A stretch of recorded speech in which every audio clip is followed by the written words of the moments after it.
सूर्यदेव 17 अगस्त 2025 को अपना राशि परिवर्तन करने जा रहे हैं।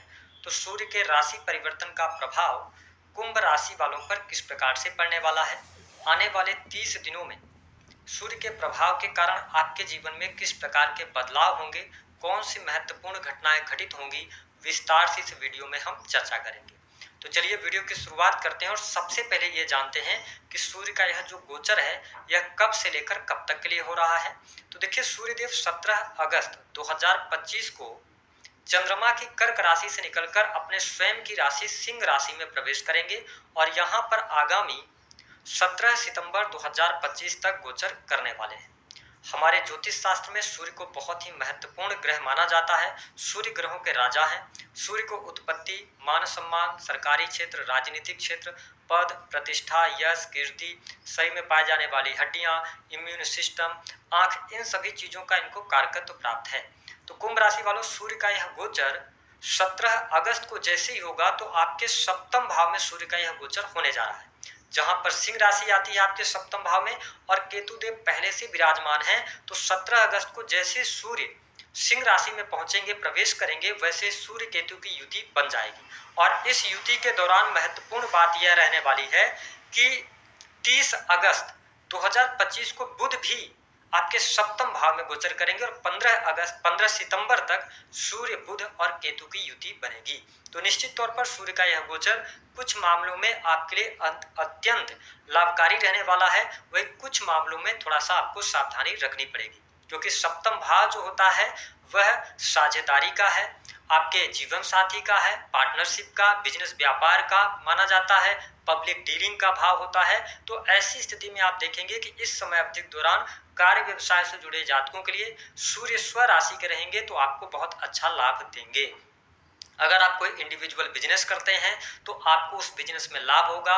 बिजनेस में आपके तेजी देखने को निश्चित तौर पर मिलती हुई नजर आएगी।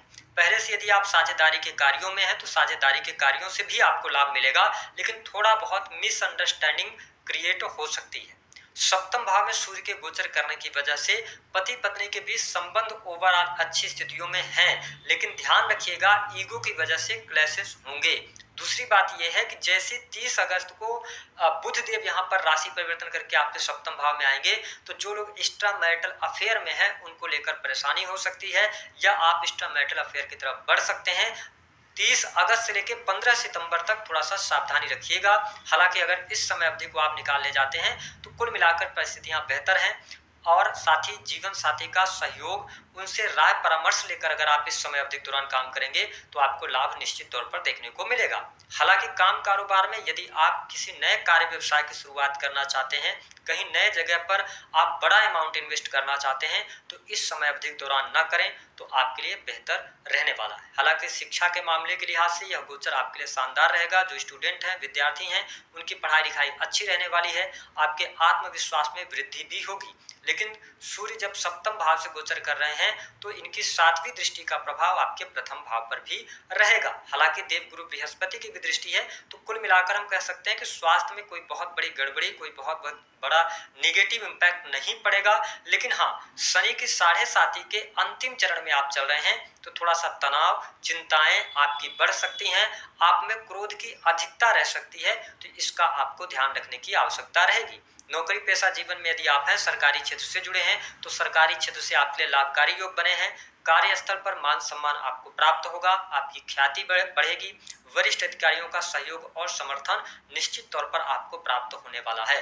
प्राइवेट सेक्टर से जुड़े जातकों के लिए भी अच्छा समय कहा जा सकता है। इस समय अवधि के दौरान आपको लाभ की प्राप्ति होगी। हाँ, कार्यस्थल पर वरिष्ठों के साथ में, विशेष तौर पर प्राइवेट सेक्टर के अंदर किसी भी प्रकार के वाद विवाद से आपको बचने की सलाह ग्रह सितारे दे रहे हैं। धन लाभ के लिहाज से सूर्य का यह गोचर आपके लिए बहुत बढ़िया रहेगा। रुका हुआ फंसा हुआ धन भी आपको मिलेगा। इस समय अवधि के दौरान कोई बड़ी डील आपके हाथ में लग सकती है। स्थितियां आपके लिए बेहतरीन होती नजर आएंगी। इसके साथ ही कुंभ लग्न या आप कुंभ राशि के हैं तो इस बात को जरूर नोटिस कीजिएगा कि इस समय अवधि के दौरान अगर आप किसी भी प्रकार के भूमि भवन वाहन से संबंधित कार्य करना चाहते हैं, कोई आप बड़ी प्रॉपर्टी परचेज करना चाहते हैं, तो थोड़ा डॉक्यूमेंट्स की जांच पड़ताल जरूर कर लीजिएगा।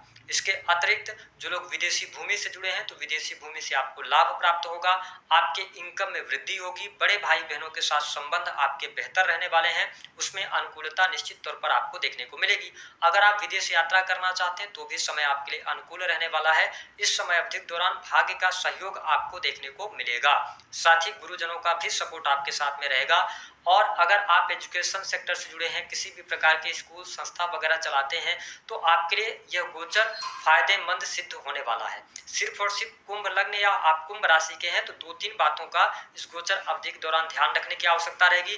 किसी भी प्रकार के नए कार्य व्यवसाय की समय अवधि के दौरान शुरुआत न करें, ठीक है। साथ ही सप्तम भाव के स्वामी होकर सूर्य सप्तम भाव में आए तो विवाह का प्रस्ताव मिलेगा। जो लोग अविवाहित हैं उनके लिए विवाह के प्रस्ताव निकलकर सामने आ सकते हैं, तो ये पॉजिटिव रहेगा। लेकिन वैवाहिक जीवन पर थोड़ा ध्यान दीजिएगा।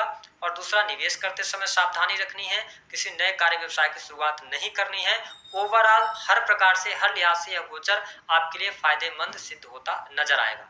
सप्तम भाव से जब सूर्य का गोचर हो रहा है, मैंने बताया कि थोड़ी सी परिस्थितियां विपरीत होंगी, लेकिन स्वराशि के हैं तो कोई बहुत ज्यादा नेगेटिव स्थिति नहीं बनेगी। तो आप गुड़ का दान कर सकते हैं या गाय को आप हरा चारा और साथ ही गुड़ खिला सकते हैं।